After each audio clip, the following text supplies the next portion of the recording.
Hi, you guys. I am pretty excited for tonight's conversation with Brother Omowale Afrika. We are going to be discussing how we can heal the gender divide in our community, which I think is a very helpful conversation. It's going to be very solution focused, as well as probably helping us understand why we're here, because identifying the sources and the problems will help us build solutions. You have to troubleshoot, right, to fix something. And I'm looking forward to this conversation because I feel he's a wealth of knowledge. And I think there will be a lot of things said today that many of us are not aware of, and that might open our minds to kind of trying not to buy into the narrative of the negativity that's spoken about Black men and about Black women collectively. We are seeing our people want to marry out because of disdain for each other. We're seeing references made to not having struggle love, references that degrade Black men as far as where they stand in their manhood, and the same with Black women, where they stand in their womanhood. And so I'm looking forward to hearing what Brother Omowale has to say to help us process that and work on correcting some of those issues. So hello, thank you so much for being here. I really appreciate it. I really appreciate the invitation, and I am also equally excited just to engage in this conversation tonight. So I appreciate the introduction. I think that we just spoke briefly before we went live in terms of how we would attempt to frame tonight's discussion.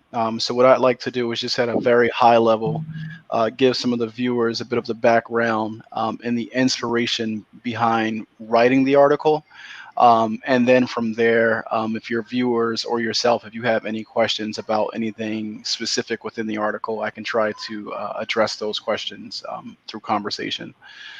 So I guess what I'd say is that this particular article is one that I started writing roughly 3 years ago. I started writing this article in July of 2017, and it was due to the fact that I was seeing a significant amount of tweets online that were of a certain nature, meaning there were a significant amount of tweets that I saw on Twitter that were calling for the dissolution of, Black women and Black men, were calling for Black women to divest from the Black community, were kind of like I can't even say the word right now, pathologizing Black men. And seeing these tweets, I don't know if you can hear the children screaming in the background. Let me know. I love children. It's okay. Okay. If you can hear them, let me know. I'll have someone quiet them down. But yeah, so that's kind of like what kind of like set me off on this journey, just like seeing all of the different tweets. And I wanted to give proper context to the relationship between Black men and Black women, because our relationships do not exist within a vacuum. Our relationships exist within a broader community, and a broader matrix of systems are at play that have a great impact on the way that we view one another, on the way that we treat one another. And I think that if we don't acknowledge those systems that are at play, I think that it can create a situation like the ones that we have now, where we're like locked in this perpetual warfare of the sexes, so to speak. And it doesn't seem like there is any end in sight. In fact, it seems like every time a new incident occurs that there are agitators and instigators that use that as a tool to recruit new folks into the fight. And I think that if those of us who are voices of reason, who are voices of wisdom, I think if we don't insert ourselves into this discussion to attempt to shift it into a different direction, then I think that chaos is what's going to continue to reign within our community. So this article, I really tried to touch, on dealing with like the Black women's empowerment movement, because I think that that particular vehicle plays a significant role in this discussion. And then I dealt with the online gender wars, which in many ways is something that I see as separate from the Black women's empowerment movement, because the online gender wars, I feel like many of them are fueled by an ideology. So I think that they're ideologically driven.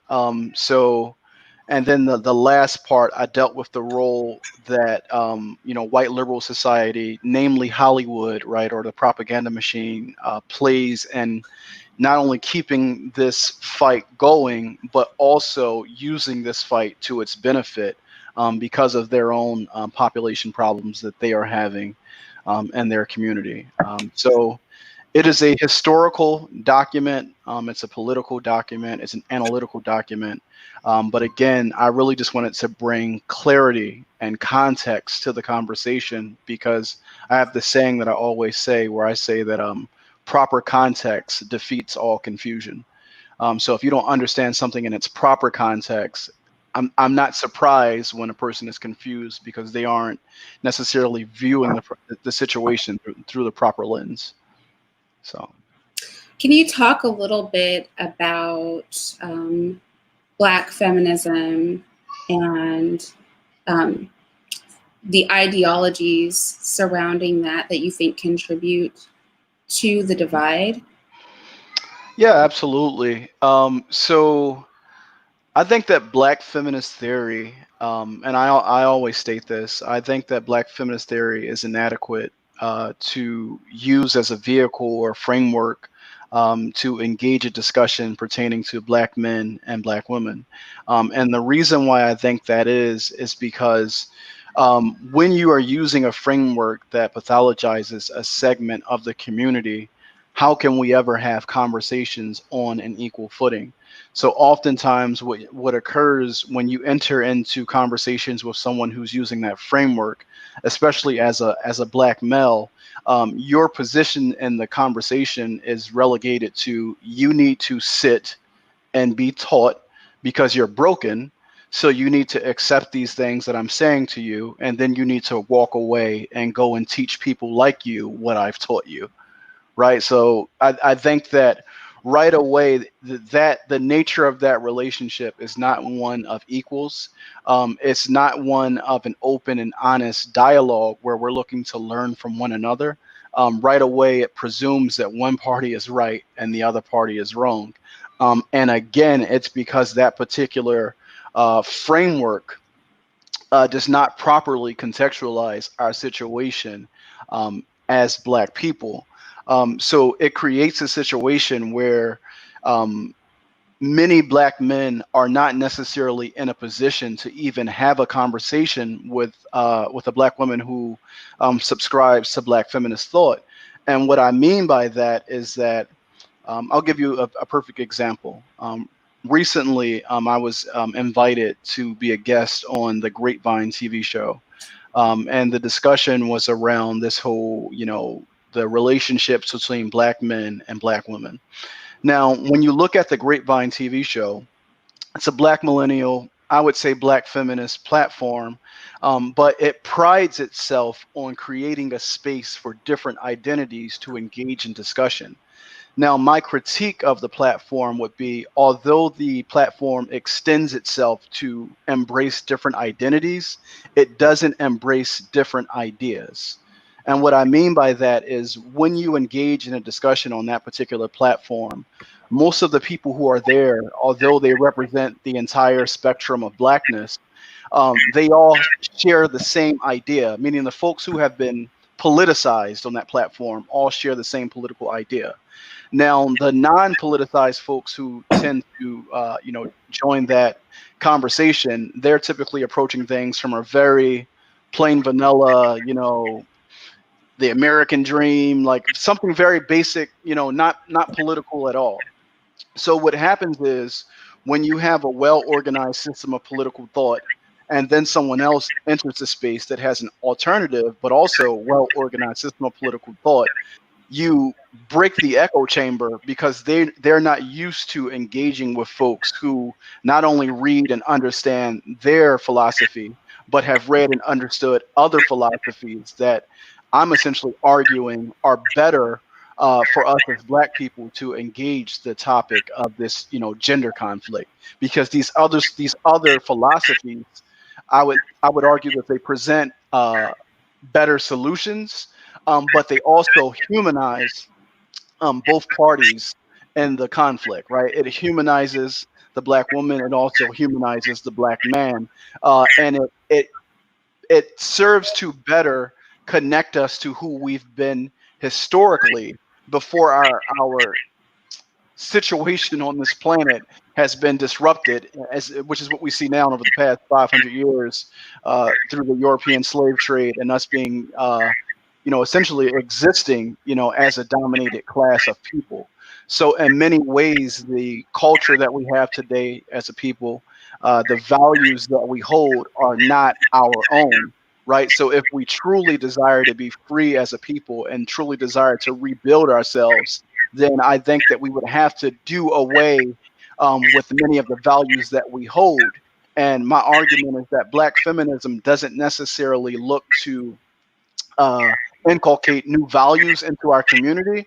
It seeks to uh, it seeks to find a more effective way for more individuals in the Black community to make it into white society, right? The argument that Black feminists are essentially making, without even saying it, is that when you look at the integrationist movement of the '60s, um, the solutions that came out of that only benefited Black men, right? And so what they're saying is that we need to embrace a politic whereby the solutions that are developed are going to benefit not just Black men, but the least among us. So if we tailor policy so that it focuses on the least among us, then by definition, it will include Black men too. But if it's only tailored based upon Black men, then it's going to miss an entire segment of the population, right? So at its core, it's a philosophy that is concerned with how do we integrate and live among white people. So for me, right away, it's something that I would never embrace because I'm not an integrationist, right? I have a different framework and school of thought, but that isn't its only flaw, right? It's flaws all throughout the logic and the thought, and I've just spent a lot of time looking at it. So if I ever am engaging with a sister or a brother who adheres to those ideas, I can just pick apart their arguments really easily because I know they haven't thought about the things that I've thought about when we come to a conversation. So I want to talk about, first of all, someone in the chat says there's noise. There's like a weird echo or feedback. I'm hearing it in my ear too, so I don't know if it's you or me. There's an echo or feedback. There's like a white noise. So when I'm hearing a feedback loop from myself when I speak into my ear. How's that? Testing. That's better. I don't hear myself. Better? Yeah, that's good. Okay, let me see. That's probably my fault. All right, so my question for you then is going to be, you said you're not integrationist minded. Black feminists speak a lot about the expectation for correction in the Black community. Can you hear me okay? Yeah. For the expectation of correction in the Black community falls to Black women to be the least beneficiary of social policy and engagement, but the workhorse in the achievement of those ends, right? And so it seeks to correct that. So for women who have that view and who see a benefit in integration because they don't see a benefit in collaborating with Black men, they'll say that that's been unsuccessful as it stands, right? And if you, like you were saying, if you uplift the least, or if you uplift the Black woman, by virtue of that, especially the way our society and our community is currently working as a matriarchy, and with a lot of women-led households, that will have a trickle-down effect, essentially, to the men, specifically, I think they're thinking of children and not actually men, right? But the offspring of these women, and ergo, it's going to benefit the Black man as well. So then I can understand that logic, not saying I agree with it. So then my question would be, what is the alternative? And then how do you bring women to the table who are of that mindset when their concern is that they will simply be made the workhorse in a no-win situation? Yeah, I mean, I would say, wow, that last statement, the last line in your statement was powerful. The fact that you referred to it as a no-win situation. I'm going to answer your question, but like I think that particular idea is one that is prominent in the minds and the consciousness of a lot of our people. The belief that what we are up against cannot be defeated, right? The belief that we are essentially in a no-win situation. So I think that if we approach what we are up against with that kind of like mindset that we can't win, that resistance is futile, then all of our actions will only seek to hide the fact that we're really not trying to fight anyway. I really just want to be over on the winning team because I'm tired of being amongst the losers. So I think I'm glad that you brought that up, but I would actually push back on this notion of the Black woman being the workhorse of the race. That's a notion that you see being developed in the writings of Black feminists, especially coming out of the 70s. And it's very interesting, right? Because what you have in the Black community in terms of Black political thought is you've always had these two strains of thought that have existed side by side, right? So you've had a strain that says, hey, we need to be separate, we need to do for ourselves, we need to build our own institutions so that essentially we can protect ourselves against the racism of America, right? Because America's racism, white racism, right, cannot be changed, right? So that's always been one school of thought. And the masses of Black people have always embraced that thought. Now you've had this other school of thought where no, we need to live amongst white people because, that culturation process, will become more civilized, we'll have access to more resources, our children will be educated with their children, and this society will end up being one big, happy, multiracial society if white people can see that, hey, there's Black people and there's niggers, and we're the Black people over here, we're the good people, and we're not like the niggers, right? And I think that white people actually use that against us, and the way that they use it is they create a class of Black people who are loyal to the interests of the master class, and that class of Black people serves as a gatekeeper, but it also serves as a shield or a blanket to cover the fact that white society is working quite effectively at eliminating that lower segment of the Black population. Right. Can we just expound on that one point a little bit? Because I think it's at the heart of whether or not integration can be beneficial, right?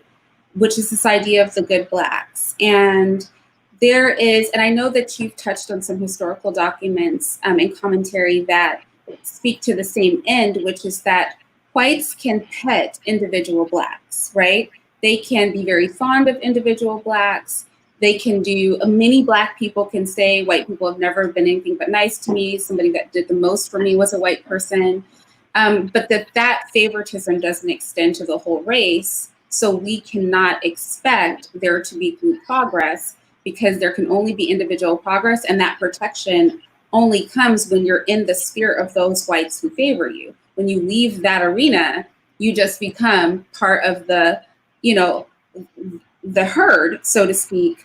And then you're going to suffer from not being the favorite of the majority of white society. Do you think that this idea, this internalization of our individual interactions with whites, colors our belief and Black feminist belief that that the path that they've set forth as being the successful way, that is actually feasible?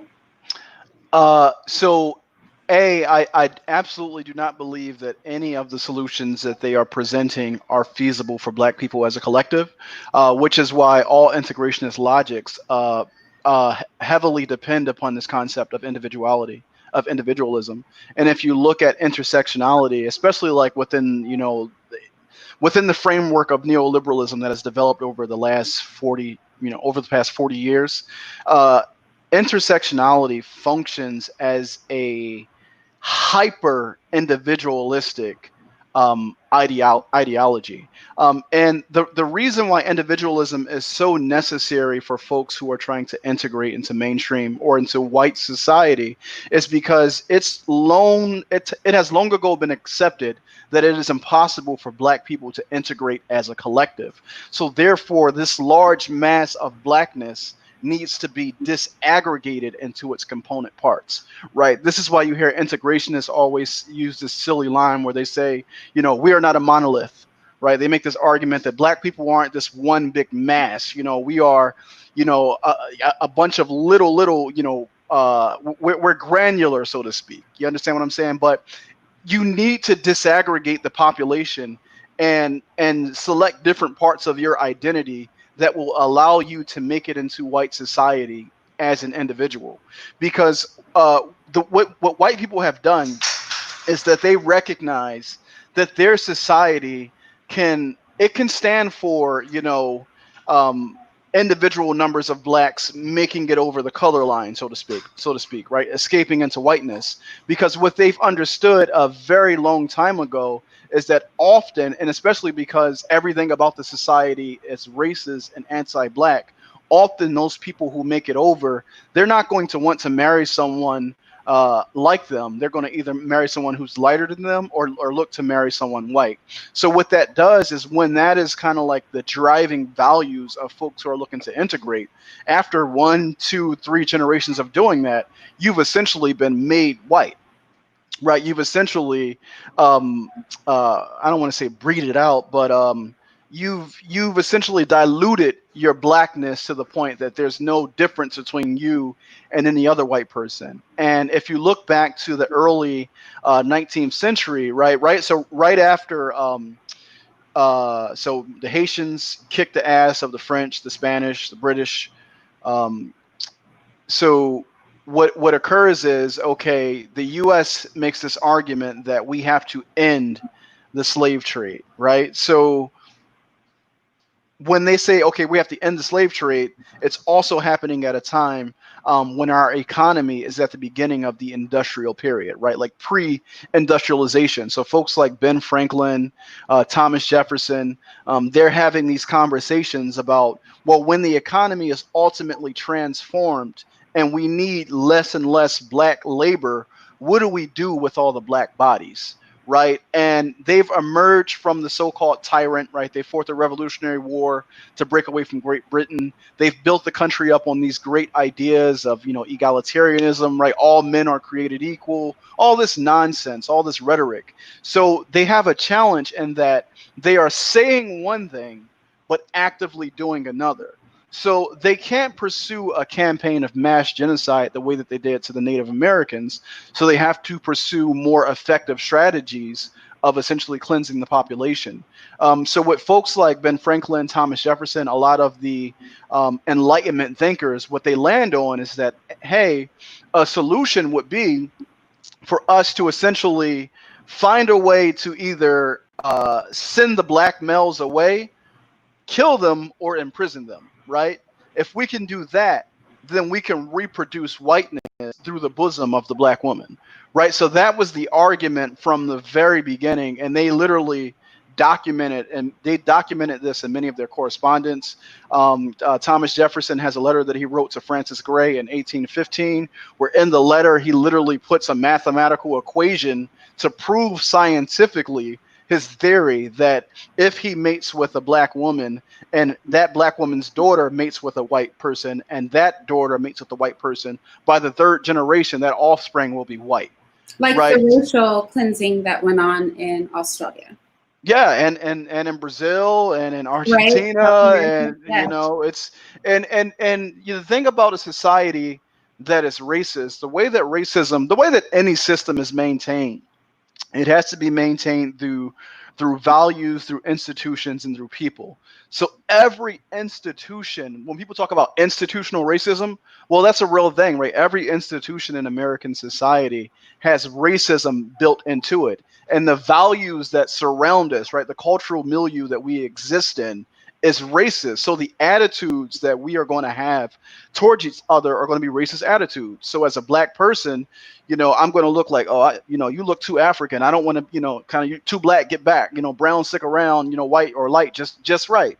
So these are the attitudes that we're going to have as a community, and these attitudes serve to perpetuate the system that is in place, because that's what systems do. They create values, institutions, and they shape people that will perpetuate the system. So as these movements, the black feminist movement, the black woman empowerment movement, or the divest movement is, I guess, what they call it now. Like, these movements are all serving to perpetuate that system. But I think that there's this acceptance that, hey, we ain't going to win this thing, right? So right away, that's an anti-revolutionary perspective, right? There's no use in fighting because we're not going to win. So let's just get with the winning team as black women, as black men. Let's just find the best deal for ourselves as individuals and fuck the race, like fuck everybody else. But this idea that black women are the workhorses of the race, it's like patently false. Like what happens is,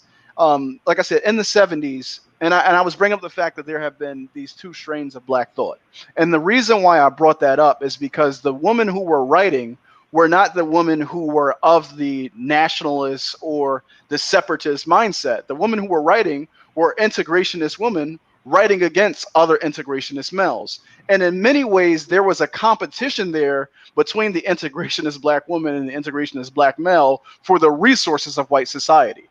Right? Because white society holds the bag, and the only way for us to access it is to essentially get them to fund us or to pay us. And in many ways, black male death, black male lynching has been such a big topic throughout the 20th century that some of the sisters in that early feminist movement felt that the conversation need to be recentered so that they would no longer be marginal in terms of in the discussion of who white people are going to fund and who white people are going to help. So everything about the logic is something that appeals to white people. So when they're talking about black women have been the workhorses, like, this is propaganda, because you can't look throughout our history and find any epic where black women are so-called working or carrying the race on their backs, and their men are not right beside them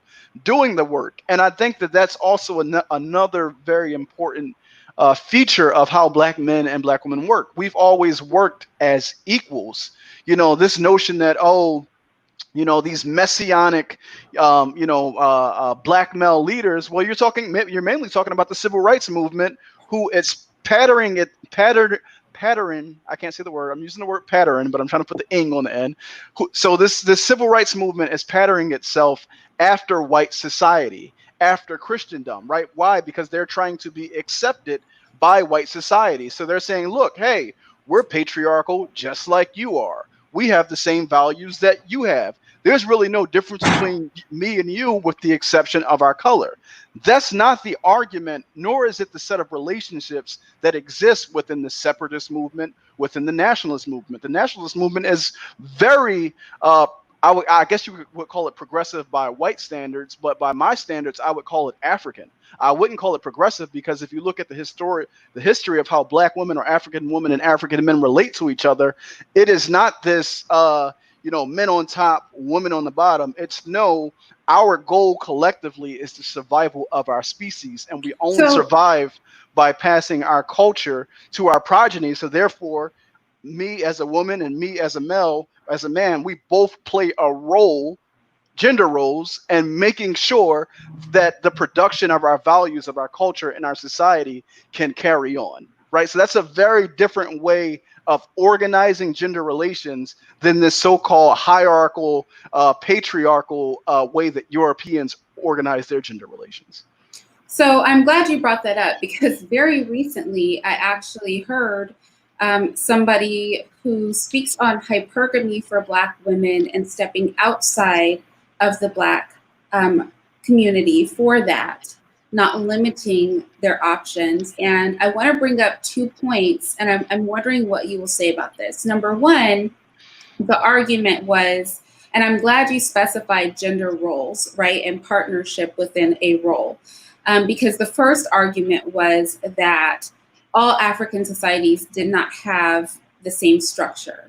So that it was a fallacy in logic to say, that women ought to be equal to men and kind of doing the same thing that they were doing, which is why I said, I'm happy that you said that there are roles to be played, right? And then two, so I want to know what you would say to that. And then two, the other thing was that there aren't enough Black men to go around, right? So this is another argument we hear from Black feminists, so that, Black women are overwhelmingly, more successful than Black men financially, that many of our men are incarcerated, that a lot of men are not of marrying age. We know that the community starts out where Black women outnumber Black men, and then by the time we all reach our 20s, there is a deficit, right? We know that in the communities where there's a high concentration of Black men to Black women, those are areas that have prisons, right? So those aren't viable options. So this workhorse narrative comes down to also self-sacrifice. And Black feminists say, why should Black women have to keep sacrificing, right, their happiness, their upward mobility, and compromise to kind of carry Black men along with them? What is the counter narrative to that, and what is a more healthy way for us in our community to view those issues? Well, Asada Shakur says that a revolutionary woman cannot have a reactionary Black man. If he isn't about building the Black nation, if he isn't about building Black families, building the Black community, then he isn't anything. And I make the same argument as a revolutionary man, right? A revolutionary man cannot have a reactionary Black woman. And by and large, most of the women who are engaging in this particular conversation are looking to be Miss Ann. Miss Ann is just a term just to refer to white women, right? It's a term that Miss Asada Shakur uses. So if you read her essay message to my sister, she's saying like, no, we can't be seeking to be Miss Ann. And what I mean by that is people who engage in these types of arguments oftentimes are delusional. And essentially, they exist in a state of perpetual denial of their reality, and that reality being one of war, right? We exist in a community that is under siege, and nothing that we do, none of our actions can divorce us from Blackness, nor can it divorce us from the war that is being waged upon Blackness and Black people across the globe. So these solutions that I refer to as racial suicide it's exactly what it is. It's how can I, as an individual, save myself. And I think that, Hollywood and the propaganda machine does an excellent job of selling this narrative that we should all be in pursuit of happiness, right? The white picket fence, the two children, the BMW, the corporate career and job, the Saks Fifth Avenue. Like, this is what we need to be aspire to, because these are the values of the society that we live in, and these are the status symbols of success. So this is what reactionary Black America is in pursuit of. Revolutionary Black America is in pursuit of freedom. Right. These are two different things. So I think that we need to distinguish between those who are looking for a comfortable form of slavery and those who are looking for true sovereignty. Right. And if you are of the party that is looking for a comfortable form of slavery, by all means, go get your bread, go get your kin. It's popular now. White society needs Black women to do the labor of reproducing the white race. So there will be lots of opportunities and space for you as a Black woman within their economy, right? Because it's to their strategic benefit for it to be that way. Those are not the women who I'm speaking to when I write. I'm speaking to the women who may be a bit more revolutionary, and who may not desire a place of comfort within this society that is seeking to kill our people. And I'm hoping that with me exposing her to the truth, right, of the history, of our history, and of their history, of who we are and who they are, then it allows her to make an informed decision and not be manipulated into the service of someone else, because you think that you're empowering yourself when really you're not. Right? There's this concept called the theory of rational expectations, and it's a very simple economic concept. It says that if a rational being, if presented with choice A and presented with choice B, most people are going to pursue the choice that gives them more comfort, more pleasure, more security, right?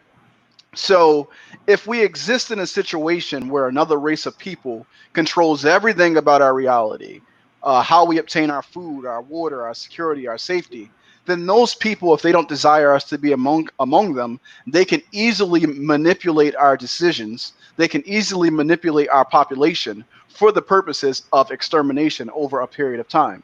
So it makes sense that there is this gender gap between black men and black women, because you can't have black men of child producing age be gainfully employed, nor can you have them be available en masse to a woman, because that creates a situation where you're now reproducing a segment of society that is unwanted. So I think that we have to accept the fact that we are unwanted.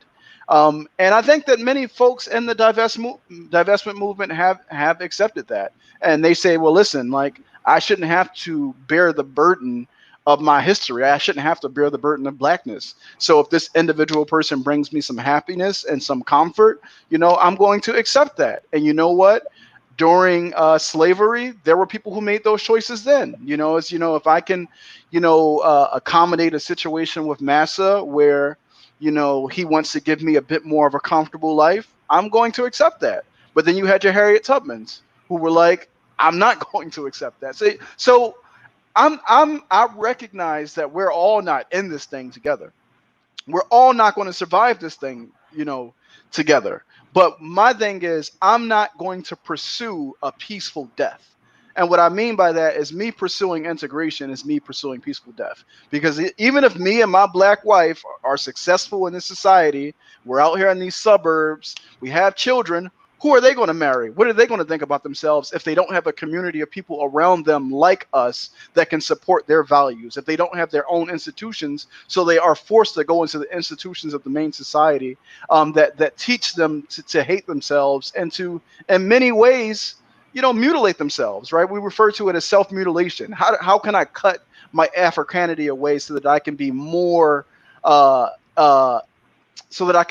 accepted by the white society? So these are things that we have to deal with. Now, in terms of like solutions, there was an article that I read a very long time ago that dealt with the initial slave trade. What people oftentimes don't recognize is that when the Europeans first stole the land from the natives and slaughtered the land, in order to make the land ready to be settled, they first had to clear the land, right? Because a lot of this was just vast forest land. The people who did that work were black men, right? Because they needed a segment of free labor that could do labor-intensive work. And there was an available population due to the wars that Islam was waging on the non-Islamic world and on the African continent. And when, as a result of the Crusades, they kicked the Muslims out of Spain, the Pope passed a papal bull where he says you can go ahead and enslave anybody who's essentially like an infidel, anybody who is I forget the term they use, it's a religious term, but it basically means like a non-believer, right? So as a result, all of our ancestors, because we practice traditional African spirituality, war was made upon us, and because of our faith and our skin, it was made acceptable for us to be enslaved. Now, I say that to say, during the initial phases or initial years, decades of this trade, the male population was being decimated, so much so that communities on the western coast of Africa began to embrace polygamy that did not embrace polygamy before. Now, when I make the polygamy argument as one of the solutions, I also make the argument that polygamy cannot be practiced in a modern society. Polygamy is something that is very agricultural or communal based, right? But it's something also that a self-determining people can decide that they want to take on or not take on in order to save themselves, right? We as Black people in America are not self-determining. Our being is determined by our enemy, right? But once you become free and you say, I don't have to uphold any of the values of the system, if I think that it's better for our community to have stronger family institutions where you have two women, or even in the reverse, if you have two men and one woman, like, it's not about ego in this situation. What I'm saying is that a self-determining people are fully capable of making decisions for their own survival. They aren't putting their survival as a people in the hands of someone else to do it for them. Now, and the other thing, when we talk about the gender divide, Black people are a global people. So maybe we're decimated in America, but as a Black Wait. woman. So you're saying that, because that was going to be my next question, polygamy is the obvious option that has been practiced before, but it is not an option for us currently? I don't think that polygamy can be successfully practiced in an urban, modernized type economy that exists in the Western world.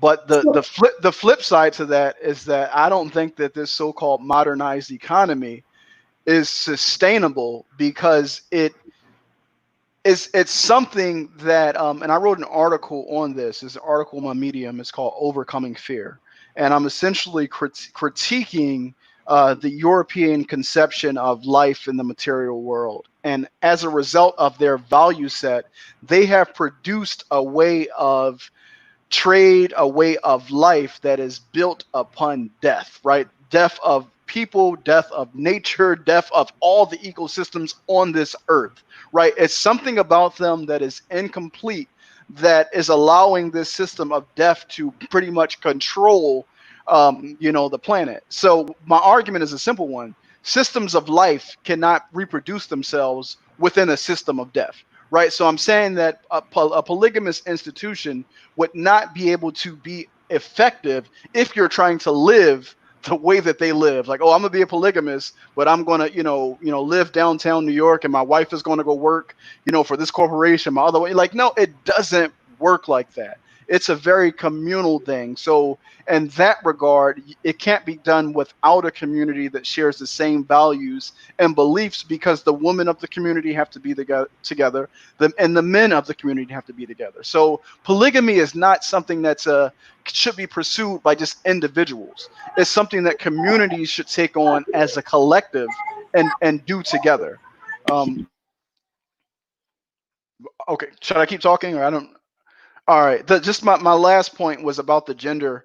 I don't know what the exact numbers are for the global ratio, but I would anticipate that with the African continent being the fastest growing segment of the global population, and also the youngest segment of the global population, Europeans are literally, they're not even reproducing themselves at this point. Like, their reproduction rates are like less than 1. So it's like something ridiculous. Whereas though the African continent, their reproduction rates are like 2.4, which is why you got all these billionaires and eugenicists over there trying to figure out the Black problem. Like, how do we get these people to stop reproducing, right? Which is why they're pushing all these alien forms of behavior and culture onto the continent so that they can deal. And they are financing a gender war on the African continent that is going to be far worse than the gender war that we see here in the U.S. So if you look at like places like South Africa right now, anywhere where the anywhere where Western thought basically is predominant in the university, feminism is on the move. So Uganda, Ghana, South Africa, Brazil, like, it is ridiculous. And in many ways, it's a colonizing ethic very similar to Christianity.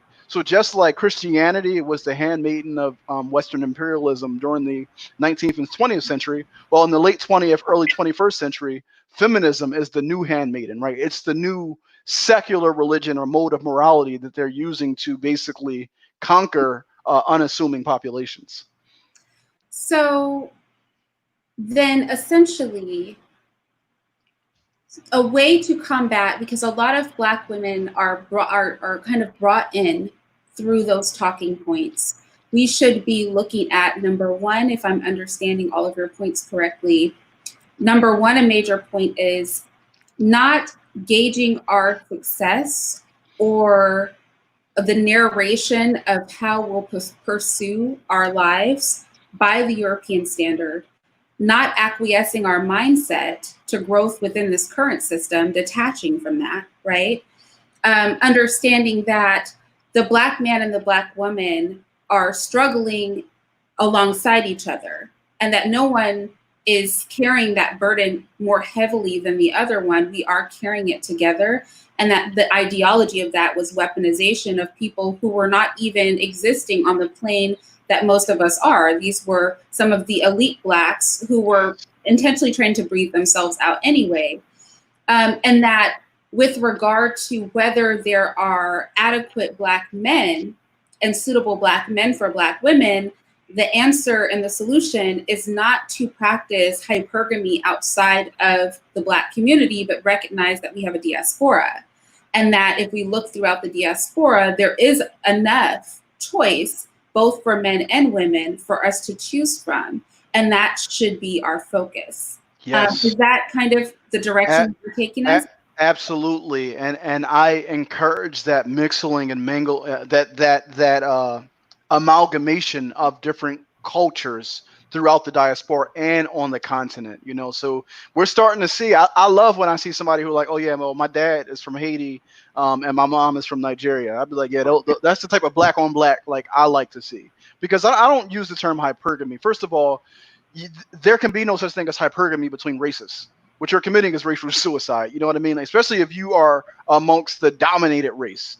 You understand what I'm saying? So if you are a Black male or a Black female who then, you know, tries to elevate your status by essentially going and mating or marrying someone of the race that has the resources because they stole the resources. So you think, okay, the way that I can gain access to what they have is going and, you know, marrying them. That's an act of racial suicide, you know, and racial suicide does not happen in a generation. It happens over generations. You know what I mean? So over 3 generations, I mean, you look at Meghan Markle, you know, her mother was Black, you know, you look at, you know, Meghan did the same thing her mother did. And I'm pretty sure, you know, whatever their child's name is, it looks like a full white person. You understand what I mean? So, you know, people say, okay, I don't want to go on too many different tangents, but the points that you just raised are absolutely accurate, and I think that they should be taken into account, because we have to realize that when people are putting their own individual economic interests ahead of the interests of the collective, right? And I feel like these logics, such as, you know, Black feminist theory or intersectionality, these are logics that you can essentially turn your identity or your identities in a currency into a currency that you can trade upon to access power and resources. And I think that in order for you to do that, you have to get the segment of the population out of the way that is a drain on the limited resources that are coming from white people, right? So it's like the Black male problem is such a significant problem that white people are, you know, are only focusing on that. And, you know, other black people in the community are like, hey, white people, well, what about us? You know, and they start making this argument, about the erasure, you know, of Black women and Black gays and Black femmes. And I'm like, how are Black people erasing each other? Like, what history books are we writing? What institutions are we controlling, media or other, by which we can erase one another from the narrative? We don't control the narrative about Blackness. If we did control it, like, you would probably get a lot less about Martin Luther King, and a lot more about Malcolm X, you know, in your curriculum. You get people who go through, 12 years of schooling and never even heard of, Black Wall Street, you know, the Wall Street Massacre, you know, because we don't control the narrative. So a lot of it gets erased, but it's not us doing it. So that's, again, it's not an honest conversation when people are having these visibility wars, because every visibility war is at its core. And my wife said this back to me. We were having a conversation earlier, and we were talking about the diaspora wars. And she said to me, she said, I'm going to start classifying all of these black on black wars as visibility wars. And what she basically was saying is that you have a situation where you have, I think the comment happened where somebody on Twitter said, for Black American culture to be the culture that kind of like, is dominant, is the dominant representation of blackness, it don't even slap. Like, it ain't even that decent. And that person got chewed up on Twitter. But what my wife said to me is like, that's just another form of visibility wars. What they're saying is, hey, Black Americans, your proximity to whiteness is blocking white people from seeing the rest of us in the world. So we need to move you out the way so some of the resources that white people stole from us can be given back to us. And this is the same argument when it comes to gender, right? The rest of the black community is saying, hey, black men, because you guys are being, strung up by the thousands and murdered by the thousands, white society is only focused on you while the rest of us are drowning too. So right away, like, that logic is appealing to white people as a solution, right? And so that's an integrationist logic. The nationalist community is not appealing to white people as a solution. The nationalist community is appealing to us as our solution, and us working, building, and developing institutions that are built based upon our values and not their values. That's the difference. I want to just touch on what the sister is saying about the burden of the Black woman being heavy. And I want to just, I want you to help explain how it's not being intellectually dishonest to say that Black women are not the workhorses or that the load is not heavy, just that the loads are different, right?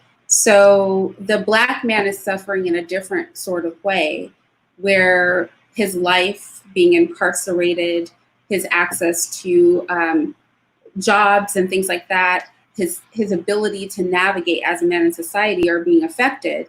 And because of that attack on him, there is a suffering that runs parallel to that, which leaves Black women in a position where they carry their own burden. So this is not to say that Black women are not burdened. I think the pushback is the narrative that Black women are workhorses, as if Black men are off under, a giant leafing fan somewhere eating grapes, and Black women are struggling through life. When the reality is, because of the struggle that the Black man is going through, the Black woman is left in an unprotected state, where then she is struggling alongside him in a domestic fashion, where she is then trying to do what he is being made unable to do, as well as her job too. And then so our burdens are running parallel and they're different, but one does not supersede the other. Absolutely. And I mean, I love the way that you put that. There's just so much history there. I think that we have to first start by understanding that we are collectively under siege as a race across the planet, regardless of our borders. We have to first understand that, right? That European nations, right, have said to themselves that what is ours needs to be theirs, and they need to secure what is ours for their children, right? So that means that if the land and resources and things that we have that have been divinely apportioned for us to have so we can survive on this earth, if we don't have it, then how are our children going to be fed? What spaces they're going to be on this earth for our children if the land has been taken from them? So I think that we have to recognize that we are, in fact, war is being waged upon us. And as a result of that war, from a strategic perspective, the European has sought to remove the physical threat from the community, right? Because by doing that, you killed two birds with one stone. You weaken the community so that there is no one in the community that can pose a threat to you, like male to male. But B, you lessen the options that Black women have to produce children that will be Black children, essentially, by doing that. Now, in terms of like the burden and who's doing what, like as a Black man right now who's politicized, who's conscious, I feel like I'm carrying the burden of the 9 Black men who are supposed to be next to me, that I'm supposed to be sharing the work with, but they aren't here. they're dead, they're in jail. So as a result, I have to carry the workload of 10 black men. You understand what I'm saying? Or of 9 black men, right? Because I'm working. Not all black men are conscious. Not all black men are organizing or building institutions. But those of us who are, right, we're working, but we're doing the work that should be done by a group of black men. So who are we working beside? We're working beside the black women who are also conscious. But that doesn't make them the workhorses because, you know, there are more numbers than us. We have less numbers because of the result of the war. Our numbers have been depleted because they're trying to get rid of us. So black women who have an understanding of the nature of the war, they're doing their share of work. They're working beside men in a manner that is not high. What's the word I'm looking for? In a manner that is not patriarchal or matriarchal, because neither one of those things are African concepts. If anything, you could make the argument that African, and when I say African, I'm encompassing the many different cultures, right, that exist within the African cultural milieu. Sheikh Anta Diop, the famed scholar, historian, and anthropologist, has this theory where he talks about the unification of Black Africa, the cultural unity of Black Africa, meaning that there is a stream or a theme that runs throughout all Black culture that has certain core tenets in common, but it's expressed differently based upon the culture that houses it, right? So when I say that, African culture, I'm speaking of all of these many diverse cultures that exist within Africanity. I just want to clear that up in case a viewer is like, well, you know, there's lots of different, you know, tribes. I don't even use the word tribes. You know, they'll be like, there's lots of different cultures and people in the African continent. I just wanted to make that that statement clear. But where was I going with that? I was saying, if anything, I was saying that African culture isn't matriarchal or patriarchal. If anything, it's matrilineal, meaning that the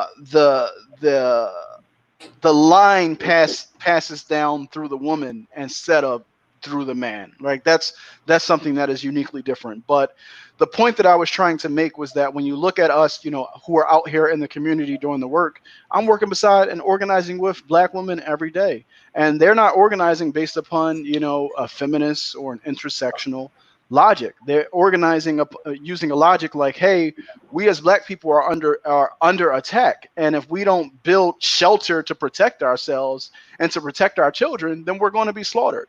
So that's the way that, you know, we are approaching it. But when you look at, you know, I mean, the numbers tell a very clear story. Somebody posted an article today online. I think it was Dr. Tommy Curry, and it was basically the data on police homicides, right? And it said that over the last 5 years, so from 2015 to 2019 or 2020, the police data or the national data showed that there have been 75 Black children murdered by police.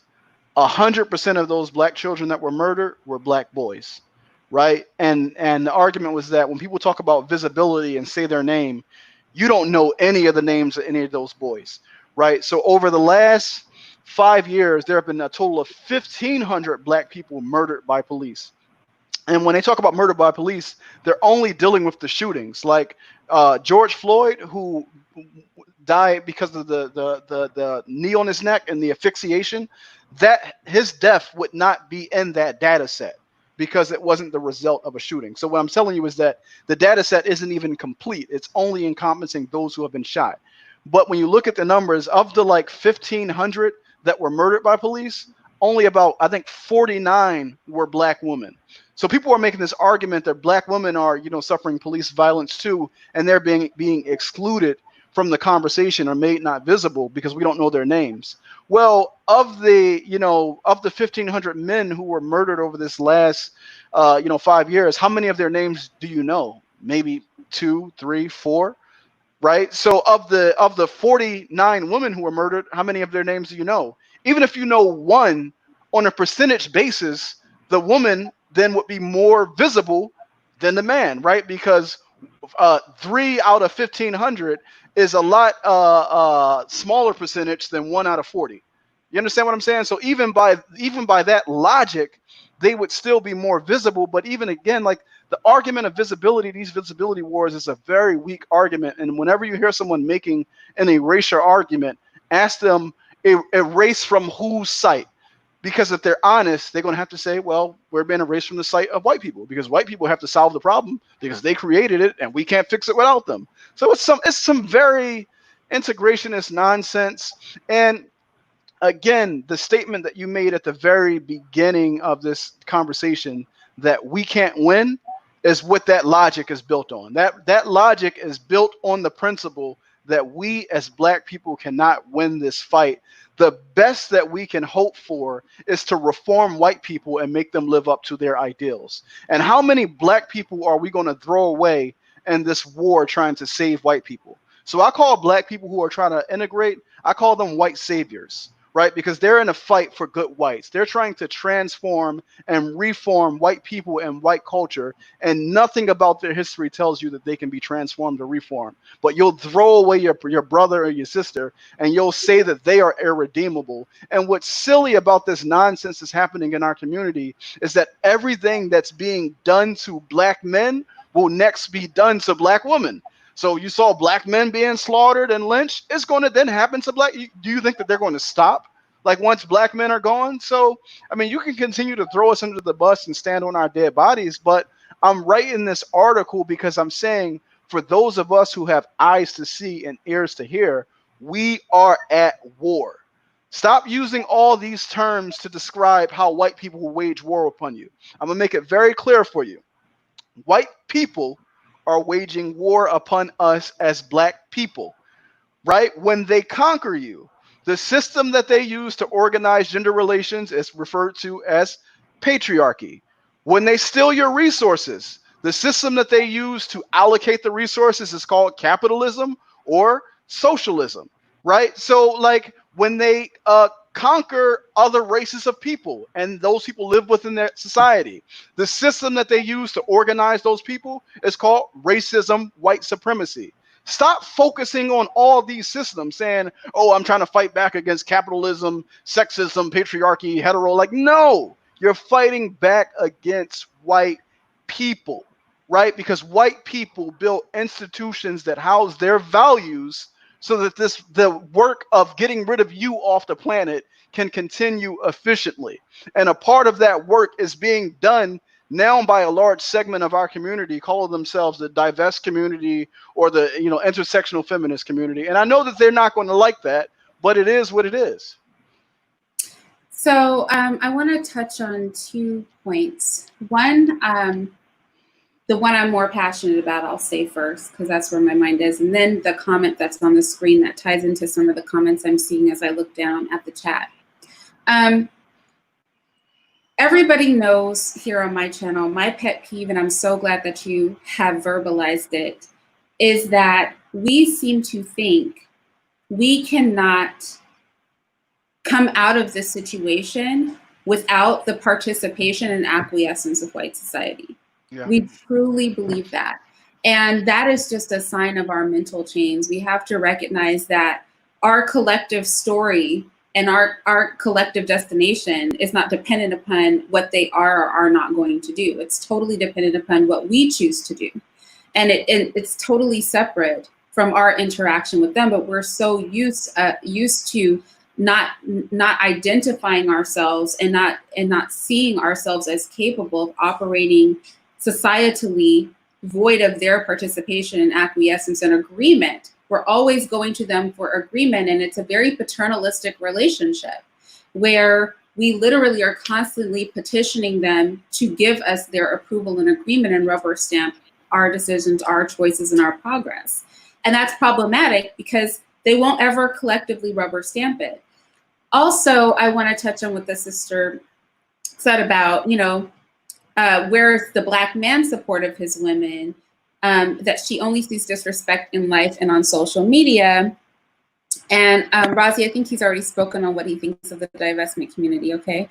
But the problem that I see is that that's not all you see, right? Because you're literally sitting here watching a man who's not doing that. So you do see something different, right?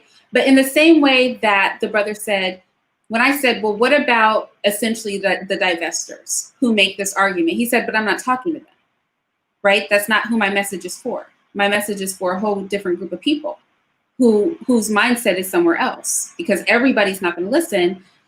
Our attitude as Black women has to be the same way. We cannot fixate on every Black man, right? We can't be bothered to fixate on what every fool is doing. We have to fixate on the ones that are doing the work. If we're constantly looking at one segment of Black men or one segment of Black women, we're going to miss the ones that are doing the work. And you know, he's right in that, and we have to remember this. When we are going through our struggle as women, we often have to take on male and female roles. That's the role of two people, right?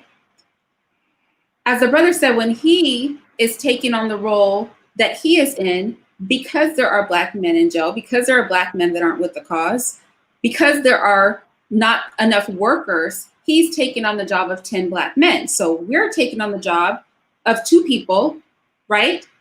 They're taking, the ones who are working are taking on the job of 10 Black men. So every time we see somebody working, we see the brother here teaching, we see Brother Q with his institute, I can vouch that man is doing the job of 10 men, right? Doing the job of more than any of us women that are surrounding him. When we see people like my husband working with Black youth, opening schools, when we see him with his mentoring agency, doing the work of 10 Black men, right? So we need to take our focus off of what the people who aren't doing and focus on the people who are doing the work. And perhaps we will not feel so much animosity collectively when we're saying Black men this or Black women that, right?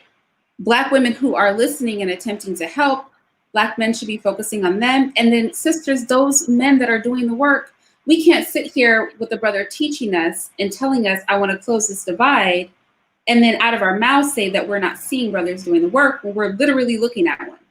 Yeah. Right. You know what? I don't mean to cut you off. No, it's okay. I was going to say a couple of points. One, shout out to Brother Q, because I was getting an echo. I don't know if I'm still getting it, but I was going to say shout out to Brother Q because I appreciate and I see the work that he's doing. So if you have a connection with that brother, let him know that we are organizing. Yeah, he's at the school. I was going to ask you if you'll come speak at my social studies class. Okay, well, I would next year. I would love that. Well, when we're offline, I want you to connect me with brother Q, because we're having the Rbg Centennial Conference August the 8th and 9th of this year. And for those of you who do not know, the Rbg Centennial Conference is to commemorate the 100-year celebration of when our ancestors came together back in 1920, and they put together the Declaration of Negro, the Declaration of Rights for Negro people of the world, where they said that the colors of our race are red, black, and green. We are commemorating that moment because that was an act of self-determination where African men and African women came together and said that our future, our present, what we see today, will not be our future. Right, the future of our race is much more grand than what we see today. So I want to read a quote here from Garvey just really quick, because Garvey says that without confidence, you're twice defeated in the race of life, but with confidence, you've won even before you've started.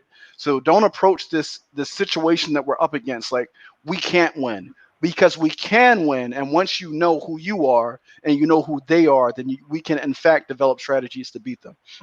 But I want to read this quote from Garvey really quick. He says, if 400 million Negroes can only get to know themselves, to know that in them is a sovereign power, is an authority that is absolute, then in the next 24 hours, we would have a new race. We would have a nation, an empire, resurrected, not from the will of others to see us rise, but from our own determination to rise, irrespective of what the world thinks. So I wanted to just put that there. And I also wanted to touch on the sister's point about, because I appreciate you addressing the sister, because that's more and more of what we need. We need sisters addressing sisters, and we need brothers addressing brothers. So as Black men, the sisters should not feel unprotected in our community. So for those of us who are conscious, I'm getting a playback here, echo. But for those of us who are conscious, we have a responsibility to organize ourselves, right? So that we can go into the community and develop those institutions and protect our Black women from those men who are assaulting and terrorizing them. Now, that's not all men who are doing those things, but with, logics like, and this is why I said you can't use a logic like intersectionality to discuss Black people. Any logic that pathologizes any segment of the population should not be used to discuss Black people. Point blank, period, like full stop. So I say that to say that when we go into our communities, we have to recognize that there is real trauma there. There is real pain there. And I think that first and foremost, we have to be looking to function as healers, meaning that we have to create programs, we have to build institutions, we have to have schools that focus on healing the unhealed trauma that is all over our community, because that unhealed trauma is the greatest weapon in the hands of our enemy. And I think that that's incredibly important for us to understand. Sister Lou, this is what I'll say to you. Stick around a little bit longer, because I'm surrounded by Black men that do work. So you'll get to see a whole lot of them, okay? But yeah, just I would focus on that if I were you, family. I don't want to keep you too long because I know you have things to do after me, but I just really want to thank you for coming on, for speaking to us. I want to answer the sister's question from the very beginning. Yes. Oh, yes. Please. I don't want her to think we forgot about her. Okay. Thank you. I took a screenshot of it. Let me pull it up here. So she asked if you could ask him about the part where he mentions Black men having no voice in the 80s. What does he consider rap and its destruction? All right. So that was a really good point that somebody raised on the article. And I read it and I answered it and addressed it right away. I said, you know what, you're right. Black men did have a voice. But to answer that question more fully, I would answer it by saying, well, who was speaking? And what I mean by that is the Black men who are giving these misogynistic lyrics, who are talking, Black women ain't shit, hoes, bitches, all that stuff. This is a segment of the population that we recognize is underdeveloped by and large. So what they are speaking to, and I hear the echo again, but essentially what they are speaking to is coming from their level of development. I'm not excusing that. I think that they should be held accountable for the destruction that they put out into our community via their lyrics. But when you compare those Black men with the Black women were women who were educated, right? These were people who had PhDs, and they had an organized system of thought to demonize Black men. There was no equivalent within the Black male community where Black men developed an organized system of thought and ideology to demonize Black women. I think that is the difference between the two, right? You have PhDs that are repackaging, as Dr. Tommy Curry always says, they're repackaging 19th century racist theory as something that is supposedly progressive, now that it's repackaged within the framework of Black feminist thought, right? So that's the difference between the two. I'm not excusing the Black men who were using rap as a means to denigrate Black women. I think that they should be held accountable. But all the rest of it, I think that I spoke to. But I think that we should be very clear who we're talking about. I don't think that I think that that's a false equivalence. It's not apples and apples. You have a highly educated, highly resourced, highly financed group of Black women who are developing an ideology in the framework that is pathologizing Black men, and then you have a group that is barely educated, barely resourced, barely financed, that is speaking from their sources of ignorance about Black women, and much of what they are saying represents the hate that they have for themselves, because again, we exist within this cultural incubator that is meant to reproduce anti-Africanness. So how can we as Black people who are raised up in that incubator not be anti-African or anti-woman? I think that that's important to understand. I agree. I just wanted to answer one more question. Sakai was asking, what is the work specifically? So my short answer, and then maybe you can answer this, because when we say doing the work, right? To me, doing the work is building institutions, teaching our youth, teaching our adults, mentoring, having businesses where we employ each other, support each other, collaborations, building families. All of those things to me are doing work in the community. So if you surround yourself with people and that's what they're doing, that's what you're going to be exposed to, that's what you're going to see. Is that on par, or do you have anything to add to that when we say Yeah, doing work, like what do we mean? I would address the question historically and contemporarily. So the work is race work. We're about the work of rebuilding our race. And what I mean by that, there's an echo coming back. I don't know if the crowd hears it, but okay. Excuse me. So the work is race work. We are about the work as Black men and Black women of rebuilding our race because our race has been purposefully destroyed. Our psychology, our culture, our spirituality, every element of who we are as a people have been destroyed throughout this experience. And there was a need for our enemy to destroy us because before you can, this whole process of like menticide, right? The Dr. Bobby Wright talks about destroying the systematic destruction of a group's mental and preparation for their ultimate extermination, right? So as Black people who are consciously aware of what has been done to us and have an idea of what we need to do for self in order to come out of it, that's where the work is centered. So it's centered around that, but it's also centered around land, right? Malcolm X said that the basis of all revolution, the land is the basis of all revolution. And why do I say that? I always make this argument, and if I can leave you with nothing else, this is something that everyone on this call needs to understand.